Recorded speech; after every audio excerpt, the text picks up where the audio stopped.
దేవుని స్తోత్రం. మీ అందరికి వందనాలు తెలియజేస్తున్నాం. ఉదయకాల సమయంలో ప్రియమైనటువంటి దేవుని బిడ్డలారా, కొంతసేపు దేవుని వాక్యాన్ని చూద్దాము. ఇక్కడ మనం చదివినటువంటి వాక్య భాగము మరి 2వ తిమోతి పత్రిక 3వ అధ్యాయం 10, 11, 12 వచనాల్లో ఈ 12వ వచనాన్ని మనం చూస్తున్నాం. ఏంటంటే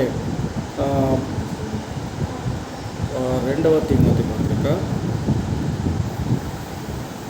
3:12 ఇక్కడ ఏమంటాడు? క్రీస్తు యేసునందు సద్భక్తితో బ్రతుకనుద్దేశించు వారందరూ హింస పొందుదురు. యేసు ప్రభువుని నమ్ముకున్న వాళ్ళు తప్పకుండా ఇబ్బందులు పొందుతారు అని చెప్తున్నారు. హింస నొందుతారు అంటున్నారు. హింస నొందుతారు అంటే దాని అర్థం ఏంటిదంటే, క్రీస్తును అనుసరించడం వల్ల వ్యతిరేకత వస్తుంది. ఎందుకు వ్యతిరేకత వస్తుందంటే, ఎవడైనా మంచి మాటలు చెప్తే వాని చెవుకి ఎక్కాయి, ఏదైనా సోది మాటలు చెప్తే వాడికి చాలా ఇంట్రెస్ట్ ఉంటుంది. చెప్పు ఏమో చెప్తున్నావు కదా అంటాడు. ఎవడైనా పక్కన గురించి ఏదైనా సాడీలు చెప్పినాము అనుకో, చెప్పు ఇంకా చెప్పు అంటాడు. అదే మంచి మాట చెప్పిన, ఏం మాట్లాడతావు, ఎప్పుడు బైబిల్ గురించి మాట్లాడతావు, ఎప్పుడు యేసు ప్రభు గురించి మాట్లాడతావు, నీతో కలిసినప్పుడల్లా ఇదే చిక్కు. ఏం చిక్కురా నాయనా, మేము మంచిగానే మాట్లాడుతున్నాం కదా. లేదంట, సోది మాటలు చెప్పాలి, బాగుంటుంది. క్రీస్తును అనుసరించడం వల్ల వ్యతిరేకత వస్తుంది, కానీ అది మన రక్షకుడి మార్గంలోనే నడుస్తున్నామని రుజువు చేస్తుంది. ఎప్పుడైతే మనము వ్యతిరేకత వచ్చినా కానీ మనం ప్రభువుని వెంబడిస్తున్నామనే సంగతి వాళ్ళకి అర్థమవుతుంది. ఎదురోళ్ళకి, అరే మనం ఏం చెప్పినా వినరు వీళ్ళు, ఎందుకంటే వీళ్ళు యేసు ప్రభు చెప్పిందే వింటారు, యేసు ప్రభుతోటే నడుస్తారు, కనుక మనం చెప్పిన మాట అస్సలు వీళ్ళు వినరు అని వాళ్ళకి అర్థమైపోతుంది. అందుకనే దేవుడు మనకు బాధనిస్తాడు, హింసనిస్తాడు. యేసు ప్రభువుని నమ్మంగానే చాలామంది ఏం చెప్తున్నారంటే, యేసు ప్రభువుని నమ్ముకుంటే మీకు అది వస్తుంది, ఇది వస్తుంది, గొర్రెలు వస్తాయి, బర్రెలు వస్తాయి, కార్లు వస్తాయి, బంగ్లాలు వస్తాయి అంటాడు. వస్తాయి అది తర్వాత సంగతి. కానీ మొట్టమొదట మాత్రము బాధపడాల్సి వస్తుంది. అరే పోయిపోయి ఆ మతంలో దిగినావురా అంటాడు. ఏడ దిగినావు, మతంలో దిగినావురా అంటే మన బాయిలో దిగిండి ఆడు చచ్చిపోనికే లేదు కదా. మతంలో దిగినావురా అంటే మతం కాదురా నాయన, అది మార్గం అని చెప్తే అర్థం కాదు. ఒక మంచి మార్గంలో ఉన్నాము, నేర్చుకుంటున్నాము, మతంలో దిగేదేమున్నది, ఏం లేదు. కనుక వాళ్ళకి ఏంటంటే మంచి, ఇప్పుడు 10 మంది తాగిపోతున్నారు అనుకో, ఒకడు మంచోడు ఉండి అరే ఇది మంచిది కాదురా ఇట్లా చేయొద్దంటే హాయిగా చెప్పొచ్చు. నువ్వు అరే వానికి కూడా ఒక సీసా అంటాడు, ఒక సీసా ఒక గ్లాస్ వానికి కూడా ఇంటాడు. మనుషులకు ఎట్లయిపోయిందంటే మంచి చెప్తే వినపడదు అసలు. అదేదో మోటు సామెత ఉంది కదా, కుక్కకి నెయ్యి కదట. ఏందో కుక్క నెయ్యితో తింటే కక్కుంటుందట, నెయ్యి పడదట దానికి. నెత్తిలా నెయ్యి అన్నం పెట్టినామనుకో, మనం తింటాం నెయ్యి అన్నం, నెయ్యి పెట్టి ఆ కుక్కకి పెడితే అది కక్కేసుకుంటుందట, దానికి పడదు. ఈ మంచి మాటలు చెప్తే చాలామందికి ఇట్లనే ఉంటుంది, పడే వాళ్ళకి. ఎందుకంటే ఆ ఫ్రెండ్షిప్ కట్ అయిపోతుంది. తాగుబోతుల్లో ఫ్రెండ్షిప్, చెడ్డ తిరగటంలో ఫ్రెండ్షిప్ కట్ అయిపోతుంది. మరి ఇంద్రావిడు మొన్నటిదాకా మనతో మంచిగా ఉంటుండే, ఇప్పుడేమో చర్చికి పోయిందని మారిపోయిండు రాయాడు. మారిపోయిండు, మనతోటి కలుస్తలేడు, మనతోటి కూర్చుంటలేడు, ఏదో మాట్లాడతాడు మనతోటి కలిస్తే ఇట్లా అయిపోతుంది. కనుక ఆయన ఏమంటాడంటే, అరే ఇది యేసు ప్రభువును నమ్ముకున్నప్పుడు నిన్ను దూరం చేస్తారు. వాళ్ళు దూరం చేసుడు కాదు, నువ్వే దూరం కావాలి వాళ్ళకి. వాళ్ళు ఎవడో దూరం చేసుడు కాదు. దేవుడు అంటాడు, ఆ లోకంలోకి వెళ్ళి నిన్ను సపరేట్ చేసిన అంటాడు. సపరేట్ ఎందుకు చేసిండు? అరే అందరూ రకరకాలు ఉన్నారు అక్కడ, వాళ్ళందరూ బతికిన వాళ్ళలా కనబడతారు, కానీ సచ్చినోడు చేసే పనులు చేస్తారు. అందుకని నిన్ను సపరేట్ చేసిన అంటున్నాడు. నెంబర్ 1 ఏంటిదంటే, బాధను మనకిస్తాడు దేవుడు. బాధను మనకిస్తాడంటే నువ్వు బాధపడమని చెప్పాడు. ఏం చెప్తాడు? నువ్వు ఆయనను అనుసరిస్తున్నావు కనుక నీకు కొద్దిగా వ్యతిరేకత వస్తుంది, అంతే. వ్యతిరేకత అంటే ఇంతకుముందు నీతోటి తాక్కుంటా తినుకుంటా తిరిగినోడు ఇప్పుడు తిరిగాడు, అది నీకు బాధ. అది పెద్ద బాధ కూడా ఏం కాదు, అది మంచిదే. ఒక అందుకు చెప్పాలంటే మంచిదే. ఆ మంచిది నీకున్నది కనుక నువ్వు ఒకటి అర్థం చేసుకోవాలి. ఏంటిదంటే దేవుడు నాతో ఉన్నాడు కనుకనే వీళ్ళు నన్ను దూరం చేస్తున్నారు అనేది మనం అర్థం చేసుకోవాలి. కనుక బాధ అనేది కొంచెం వ్యతిరేకత అనేది దేవుడు మనకిస్తాడు, అది మనము భరించాలి. రెండవదిగా చూస్తే ఈ బాధ మహిమను గుర్తు చేస్తుంది. నువ్వు ఆ విధంగా ఇప్పుడు వాళ్ళందరూ అరే వీడు చర్చికి పోయిన సంది మారిపోయిండ్రా, మారిపోయిండు, వీడు యేసుప్రభుని నమ్ముకున్న ఇప్పుడు సంది మంచోడు అయిపోయిండ్రా, మనలాగా తాగుతలేడు తిరుగుతలేడు మనతో ఉండలేడు. ఈ బాధ ఏం చేస్తుంది అంటే నిన్ను మహిమపరుస్తుంది. వాళ్ళు నిన్ను గుర్తు చేసుకుంటున్నారు, ఏమని అరే వీడు మంచోడు అయిపోయాడు. బాధ నిన్ను గుర్తు చేస్తుంది. ప్రస్తుతము నొప్పి తాత్కాలికం. ఇప్పుడు వాళ్ళు ఏదైనా అన్నారనుకో కొంచెం మనసుకు బాధ అవుతుంది, కానీ అది కొద్దిసేపటికే ఉంటుంది. అది మరియు విశ్వాసుల కోసం వేచి ఉన్న శాశ్వత మహిమతో పోల్చబడను. ఎందుకంటే ఇక వీడు యేసుప్రభుని నమ్ముకున్నాడు కనుక వీడు మనతో ఉండడు, వీడు మనతో తాగడు, మనతో తిరగడు, ఇక మన సినిమాలు బంధు, మన తాగుడు బంధు, మన తినుడు బంధు, కనుక వీడు సపరేట్ అయిపోయిండు అంటే దేవుణ్ణి మహిమపరుస్తున్నట్టు లెక్క. అందుకే ఎట్లుంటుంది అంటే వాళ్ళకు దేవుడు తెలియకపోయినా దేవుణ్ణి వాళ్ళు మహిమపరుస్తారు. ఎట్లా మహిమపరుస్తున్నారు? అరే ప్రభువుని నమ్ముకున్నప్పటి సంది ఇట్లా అయింది, యేసు ప్రభువుని నమ్ముకున్నప్పటి సంది ఇట్లా అయింది అంటే యేసు ప్రభువుని మహిమపరుస్తున్నారు. వాళ్ళకు తెలియకుండానే దేవుని వాళ్ళు స్తుతిస్తున్నారు, వాళ్ళు తెలియకుండానే వాళ్ళు దేవుని ఆరాధిస్తున్నారు, దేవుని నామాన్ని గొప్ప చేస్తున్నారు. వాళ్ళు దేవునికి స్తోత్రం. ఆ విధంగా ఉంటుంది.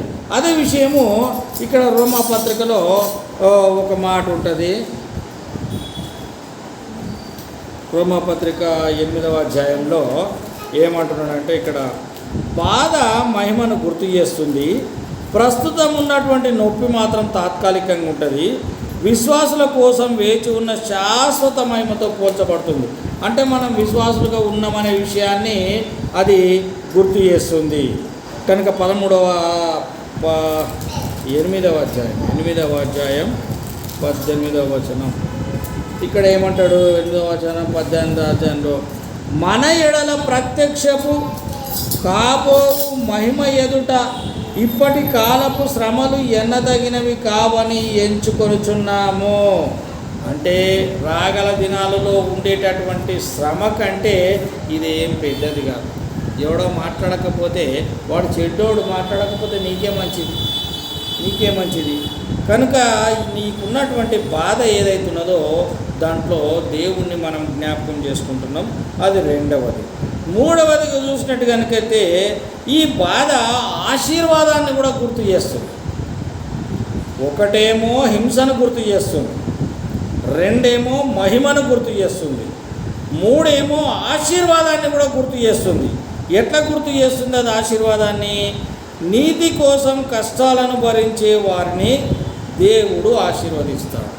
అంటే దేవుని కోసం కష్టపడ్డలను, దేవుని సేవలో పాల్గొన్నలను, నీతికి పాటుపడ్డలని దేవుడు ఆశీర్వదిస్తాడు.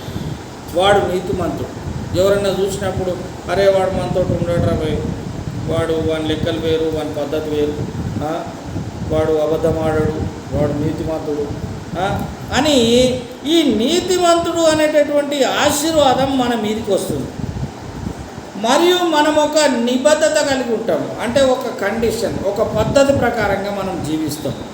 మనకు ఆదివారం తప్పకుండా సంఘానికి రావాలి, ఇంట్లో పొద్దున సాయంత్రం ప్రార్థన చేసుకోవాలి, బైబిల్ చదువుకోవాలి, ప్రార్థన కూటాలు ఎక్కడన్నా ఉంటే పోవాలి, సినిమాలు ఎక్కడన్నా ఉంటే పోము, మనం ప్రార్థన కూటాలు ఎక్కడన్నా ఉంటే పోతాము, దేవుని వాక్యం ఎక్కడన్నా వినబడితే పోయి వింటాం, దేవుని వాక్యాన్ని నేర్చుకుంటాం.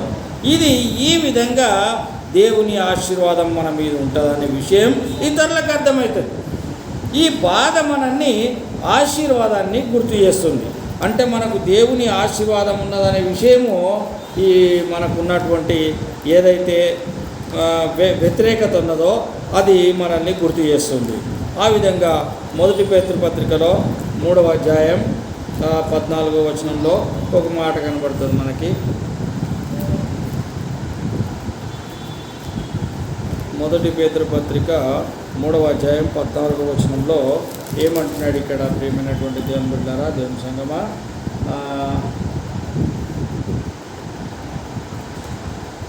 మీరు మంచి విషయంలో ఆసక్తి గలవారై మీకు హాని చేయువాడెవడు, ఇప్పుడు మనకు హాని చేయడు.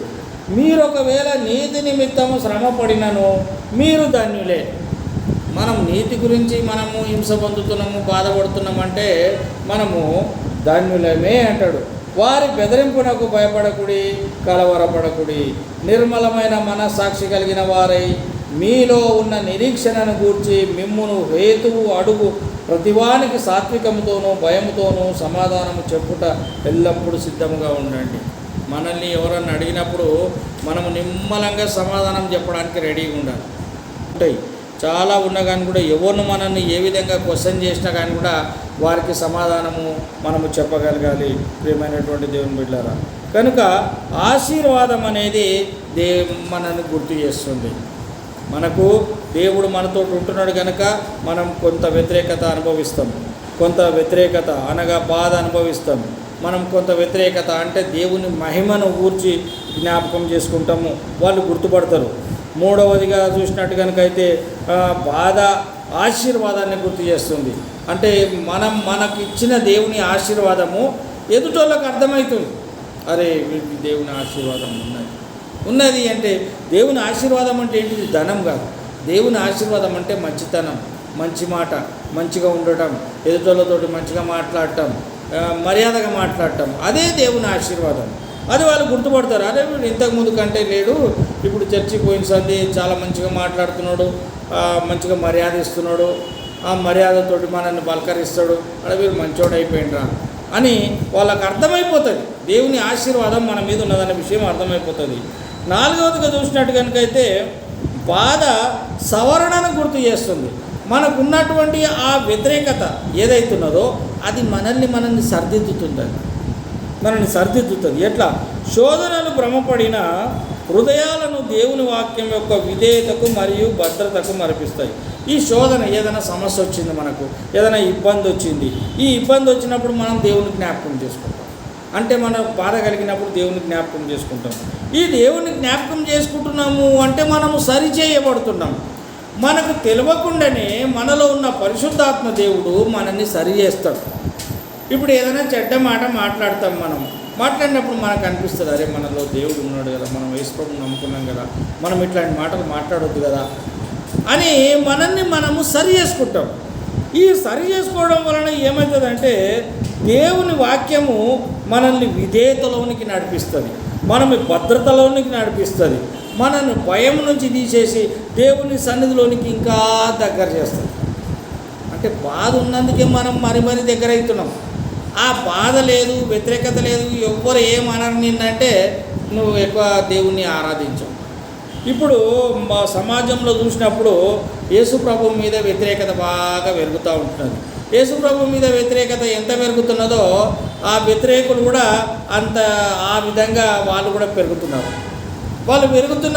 ఇక్కడ యేసు ప్రభువుని నమ్మేటోళ్ళు కూడా పెరుగుతున్నారు. వాళ్ళేమో తగ్గించాలని ప్రయత్నం చేస్తున్నారు. ఇది ఎంత తగ్గించాలనుకుంటే అంత ఎక్కువ అవుతున్నారు యేసు ప్రభువుని నమ్ముకునేటోళ్ళు. అప్పుడు ఏదో నిమ్మజాతి కులాలు నమ్ముకున్నారు యేసు ప్రభువుని అనేవారు. ఇప్పుడు నిమ్మజాతి కులాలు కాదు, ఇప్పుడు ప్రతి ఒక్కటి నమ్ముకుంటుండు. వాడు రెడ్డి కానీ, కాపు కానీ, వెల్మ కానీ, బ్రాహ్మణ్ కానీ, ఎవడైనా కానీ వాడు యేసు ప్రభువుని నమ్ముకుంటాడు. ఎందుకు నమ్ముకుంటాడు? వానికి అర్థమవుతుంది, అరే బాధలో ఆశీర్వాదం ఉన్నది, హింసలో ఆశీర్వాదం ఉన్నది, మహిమలో ఆశీర్వాదం ఉన్నది. మరి బాధ ఉన్నప్పుడు మనకు దేవుడే చక్క చేస్తాడు. మనల్ని ఎవరు చక్క చేయాల్సిన అవసరం లేదు, ఎవరో మనకు వచ్చి చెప్పాల్సిన అవసరం లేదు, ఆయననే చెప్తాడు, ఆయననే మనల్ని సరి చేస్తాడు. అది విషయము జ్ఞాపకం చేయబడుతుంటుంది. అయితే బాధ మనల్ని సవరణ చేస్తున్నది. ఏట చేస్తున్నది? ఇక్కడ దేవుని వాక్యంలో కూడా మనం చూద్దాం. కీర్తనల గ్రంథం 119వ కీర్తన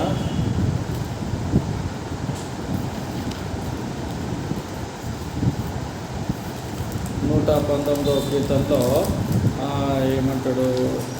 67వ వచనంలో,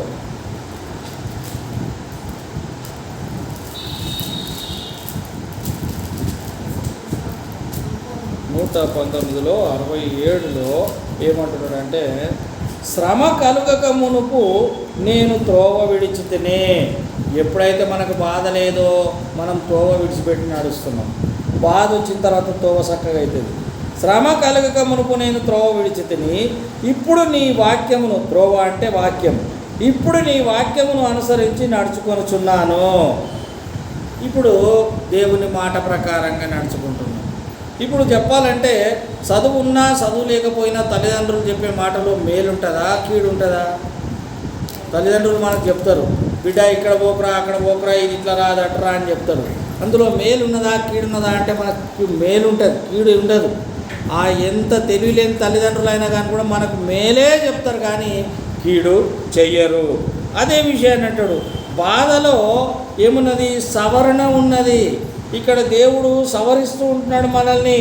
ఎలాగ సవరిస్తున్నాడు? శ్రమ కలగకముందు త్రోవ విడిచిపెట్టినాము, ఆ తోవను ఆయన వాక్యం అనుసరించి నడుచుకుంటున్నాం. ఎప్పుడైతే ఆయన వాక్యం మనం నేర్చుకున్నామో మనల్ని మనం సరి చేసుకొని నడుచుకుంటున్నాం. దుష్టుల ఆలోచన చొప్పున నడవక అంటాడు కీర్తనల గ్రంథంలో. నడవక అంటే వాక్యం మనల్ని సరి చేస్తుంది. అరే దుష్టులలాగా మనం ఉండొద్దు అని. పాపుల మార్గమున నిలువక అంటది, అంటే పాపులు ఉన్నటువంటి మార్గంలో మనం ఉండొద్దు అని. అంటే మనల్ని వాక్యం సరి చేస్తుంది. ఆ విధంగా దేవుడు మన బాధను అనగా మనల్ని సవరణ చేస్తాడు, సరి చేసి నడిపిస్తాడు. కనుకనే శోధనలు భ్రమపడిన హృదయాలను, శోధన ద్వారా ఎవరైతే భ్రమపడతారో, చెడిపోతారో, పడిపోతారో, దేవుని వాక్యం వాళ్ళకి విధేయత నేర్పిస్తుంది, వాళ్ళని భద్రతలో దాచిపెడుతుంది, వాళ్ళని మంచి వైపుకు మళ్ళిస్తుంది. అంటే బాధ ఉంటే మంచిదా లేకపోతే మంచిదా అంటే ఉంటేనే మంచిది. దేవునికి స్తోత్రం. బాధ కొద్దిగా ఉండాలి. ఏం లేకపోతే మనం దేవుని వాక్యం కూడా చదవము, మందిరానికి కూడా రాము, మనము మరి ఇష్టం వచ్చినట్టు జీవిస్తాం. అది 5వది చూస్తున్నాం ప్రియమైనటువంటి దేవుని బిడ్డలారా. 4వది సవరణ. 5వది చూసినట్టు కనుకైతే ఈ బాధ మనలో ఉన్న ఆనందాన్ని కూడా బయటికి తీసుకొస్తుంది. బాధ, హింస, ఈ బాధ హింసతో ఎవడైనా మనల్ని ఇబ్బంది పెడితే బాధ గుర్తు చేస్తుంది. దేవుని మహిమ మన మీదకి రావాలంటే బాధ ఉండాలి. దేవుని ఆశీర్వాదం మన మీదకి రావాలంటే బాధ ఉండాలి. దేవుడు మనల్ని సరిచేయాలంటే మనకు కొద్దిపాటి బాధ ఉండాలి. రోగం వచ్చింది, మనకు బాగా రోగం వచ్చింది, అప్పుడు మనం ఏం చేస్తాం? దేవుని అయ్యా జర నాకు ఆరోగ్యం బాగాలేదు, సరి చేయి నాయన అని ప్రార్థన చేస్తాం. అంటే సవరణ, దేవుడు మనల్ని సవరిస్తాడు. ఇక 5వదిగా చూస్తే ఆనందాన్ని కూడా బాధ గుర్తు చేస్తుంది. ఎట్లా గుర్తు చేస్తుంది? అది అపోస్తల కార్యములు 5వ అధ్యాయం 41వ వచనంలో కనబడుతుంది మనకు. అపోస్తల కార్యం 5వ అధ్యాయం 41వ వచనంలో,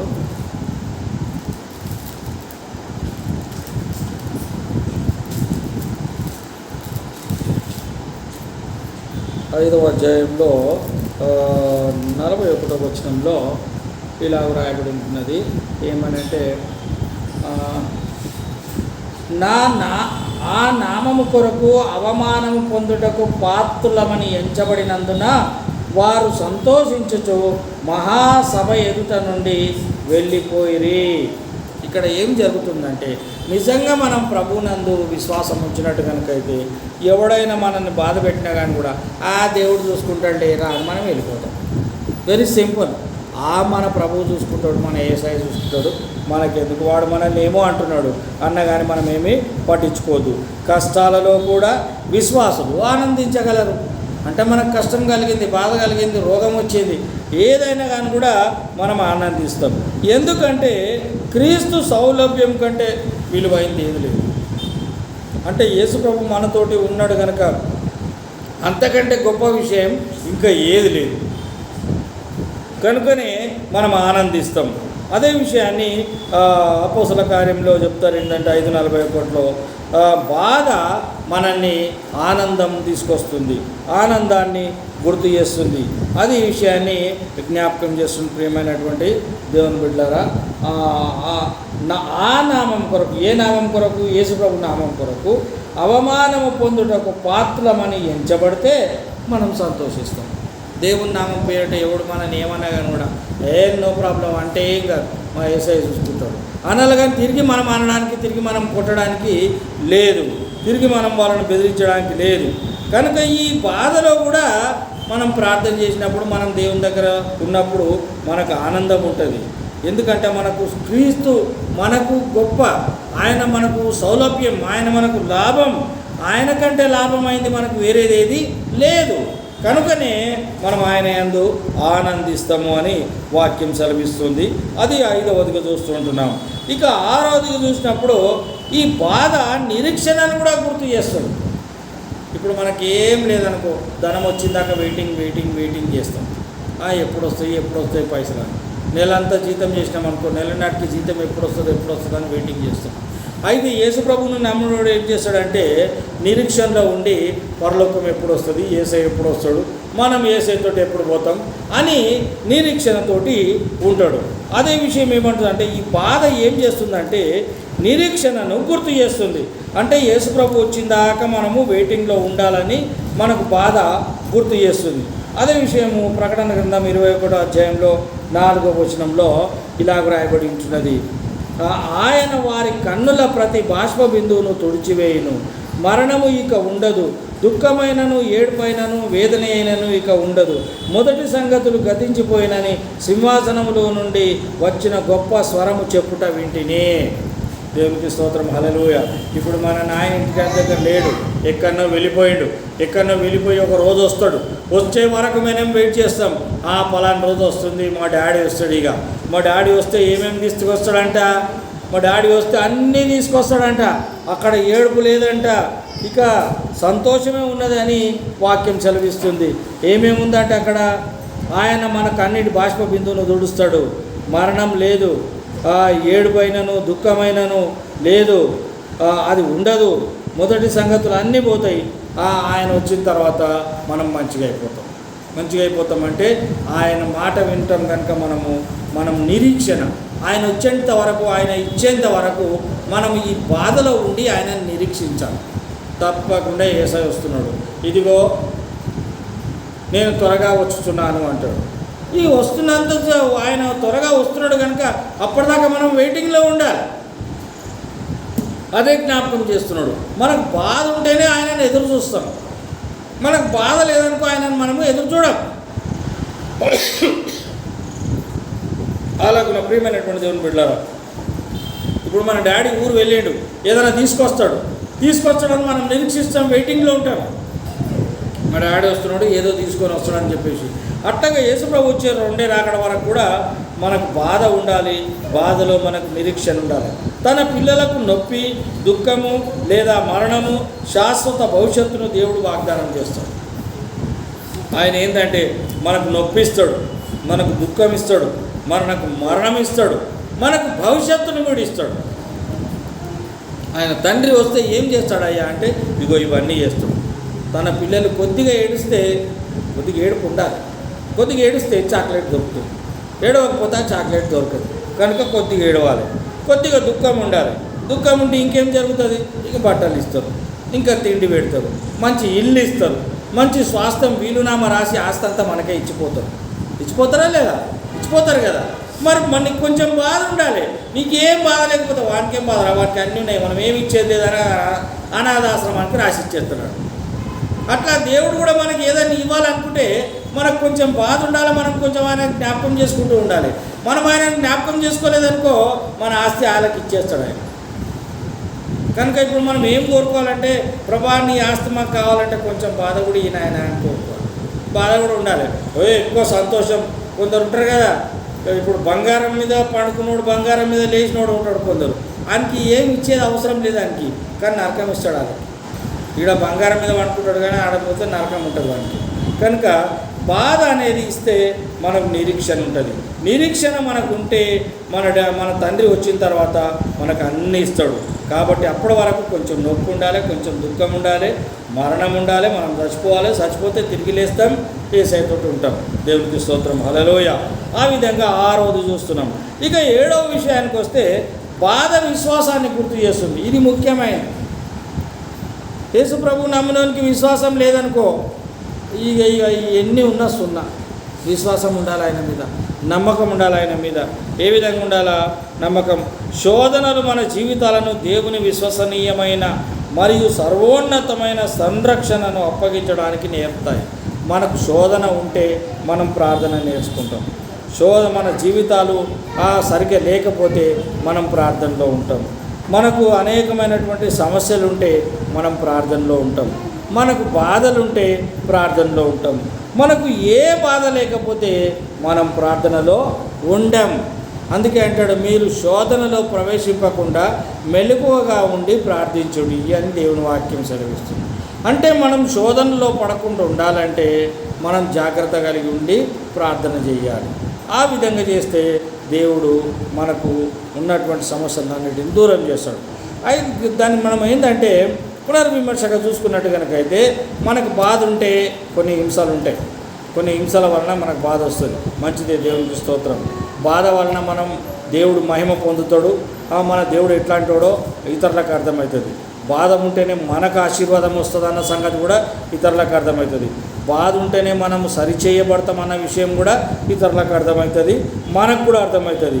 బాధ ఉంటేనే మనకు ఆనందం ఉంటుంది. పౌలు భక్తుడు అంటాడు, మీరు శ్రమలలో ఉండి కూడా ఇంకా ఆనందించండి అంటాడు.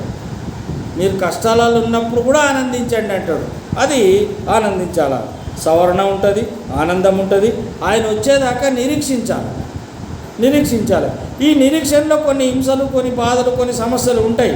ఉన్నా పర్వాలేదు, నిరీక్షణ కలిగి ఉండాలి. చివరిగా చూసినట్టు కనుకైతే బాధ విశ్వాసాన్ని గుర్తు చేస్తుంది. నీకు బాధ ఉంటేనే యేసయ్య మీద విశ్వాసం వస్తుంది. నువ్వు ప్రార్థన చేస్తావు. నీకు ఏ బాధ లేదనుకో, నీకు ప్రార్థన ఉండదు, యేసయ్య ఉండడు, ఎవ్వరు ఉండరు నీకు. నువ్వు దయ్యపు ఆలోచనలలో బతుకుతావు. ఆ విధంగా మనం లోకంలో బతికి ఆ విధంగానే మన లైఫ్ ముగిసిపోతుంది. కనుక ప్రియమైనటువంటి దేవుని బిడ్డలారా, ఈ దినం మనం జ్ఞాపకం చేసుకున్నది ఏంటంటే, దేవుడు మనల్ని బాధను ఎందుకు అనుమతిస్తాడు, మనకు దేవుడు బాధను ఎందుకు ఇస్తాడు. చాలామంది అనుకుంటారు, నాకు ఇంత బాధ ఉన్నది, తట్టుకోలేకపోతున్నా, ఏం దేవుడో ఏమో నాకేం సాయం చేస్తాడు. దేవుడే ఇచ్చిండు నీకు, ఇంకా సాయం చేసేది సాయం బాధనే ఇచ్చిండు. బాధ పెడితే దేవుడు ఎట్లయితాడు? బాధ పెడితే దేవుడు ఎట్లయితాడంటే నీకు మీ డాడీ మీ మమ్మీలను చూస్తే అర్థమవుతుంది. నిన్ను కొద్దిగా బాధ పెట్టకపోతే నువ్వు అన్నం అడగవు, నువ్వు బట్టలు అడగవు, ఏది అడగవు. కొద్దిగా నీకు అవసరం అనిపించాలి. అరే ఈ బట్టలు నాకు అవసరం అనిపించాలి. అవసరం అనిపించేది బాధనా? కాదు. కానీ అది నువ్వు బాధలాగా ట్రీట్ కావాలా. నాకు బట్టలు ఇవ్వటం లేదు, నాకు తిండి పెట్టడం లేదు, నన్ను బాధ పెడుతున్నారు వీళ్ళు అనేది నీకు అర్థం కావాలా. కానీ వాళ్ళు బాధ పెట్టడం లేదు, నేను టెస్ట్ చేస్తాను. నీకు బట్టలు ఇవ్వకపోతే ఎట్లుంటుంది, తిండి పెట్టకపోతే ఎట్లుంటుంది అనేది నీకు గుర్తుకు రావాలని వాళ్ళు ఆ విధంగా చేస్తారు. కనుక యేసయ్య మనకు బాధను అనుమతిస్తాడు. కొంత నొప్పిని, కొంత దుఃఖాన్ని అనుమతిస్తాడు. ఈ కొంత దుఃఖము, కొంత నొప్పి, ఈ కొంత బాధ మనకు లేకపోతే కన్న తండ్రిని మర్చిపోతాం. మనం కన్న తండ్రిని మరవకుండా మనం ఉండాలి అంటే కొద్దిపాటి వ్యతిరేకత, కొద్దిపాటి బాధ, కొద్దిపాటి వ్యధ, కొద్దిపాటి హింస, ఇవన్నీ మనకు కొద్దిగా ఉండాలి. ఎక్కువగా అది కొద్దిగా. ఆయన ఏమంటాడంటే, మిమ్మల్ని ఎక్కువ బాధ పెట్టనేను, మీరు ఎంతవరకు సహిస్తారో అంతవరకే బాధ పెడతా. మన పిల్లలను ఉపాసం చెప్పిన మాట వినకపోతే ఉపాసం పెడతాం. నీకు అన్నం పెట్టేది లేదురా అంటావు. ఎప్పటిదాకా పెట్టవు? చూస్తావు, పొద్దున ఒక పూట చూస్తావు, మధ్యాహ్నం చూస్తావు, అమ్మో ఈ 2 పూటలు పెట్టలేదు, మళ్ళీ సాయంత్రం కల్లా ఏమవుతాడో వీడు అని చెప్పేసి మళ్ళీ పెడతావు. అందుకే యేసయ్య కూడా కొంత బాధని ఇస్తాడు. ఆ బాధ కూడా నువ్వు ఎంతవరకు అయితే భరించగలుగుతావో అంతనే బాధిస్తాడు, ఎక్కువ ఇయ్యాడు. ఎందుకు? ఆయన మన కన్న తల్లిదండ్రుల కంటే ఎక్కువ. ఆయన నిన్ను తండ్రి విడిచినా తల్లి విడిచినా నేను మాత్రం నిన్ను విడిచిపెట్టాను అంటున్నాడు. ఆయన విడిచిపెట్టాడు కనుక మనకి ఎక్కువ బాధ ఇయ్యాడు. మనం ఎంతవరకు తట్టుకుంటామో అంతనే బాధ ఇస్తాడు. అది మనం అర్థం చేసుకోవాలా. ఆ విధంగా అర్థం చేసుకున్నట్టు కనుక అయితే దేవుడు ఇచ్చే బాధను కానీ శ్రమను కానీ మనం వ్యతిరేకించాం. యేసయ్య నాకు ఇలాగా కొద్దిగా శ్రమించినవా నీకు స్తోత్రం, కొద్దిగా బాధించినవా నీకు స్తోత్రం, కొద్దిగా కాలుకు దెబ్బ తాకింది నీకు స్తోత్రం, కొద్దిగా ఏదో జరిగింది నాకు ప్రాబ్లం ఉన్నది నీకు స్తోత్రం అని చెప్పగలగాలి. అదే పౌలు అన్నాడు, అయ్యా నా బాధ ఎంతవరకు ఉంటుంది అంటే, నా కృప నీకు జాలరా బాబు అన్నాడు. నా కృప నీకు జాలరా బాబు అంటే, సరేనైనా నీకు స్తోత్రం అన్నాడు. ఆ విధంగా చెప్పగలగాలి. బాధ ఉన్నప్పుడు ఏం బాధను ఏమో దేవుడు ఏం సాయం చేస్తున్నాడు. అబ్బా 20 సంవత్సరాలు 30 సంవత్సరాల నుంచి చూస్తున్నా, ప్రార్థన చేస్తున్నా, ఆరాధన చేస్తున్నా, కానీ దేవుడు ఏ సాయం చేస్తలేడు. మాకు చేయండి. ఏ సహాయం చేయకపోవడమే నీకు సహాయం. అది నువ్వు గమనించాలి. అలా గమనించి ఈ వాక్యాన్ని మన హృదయంలో పెట్టుకొని ఈ వాక్యానుసారమైన జీవితం దేవుడు మనకు దయచేయం గాక. అలాగూ మనము ముందుకు సాగిపోదుం గాక. ఆమేన్.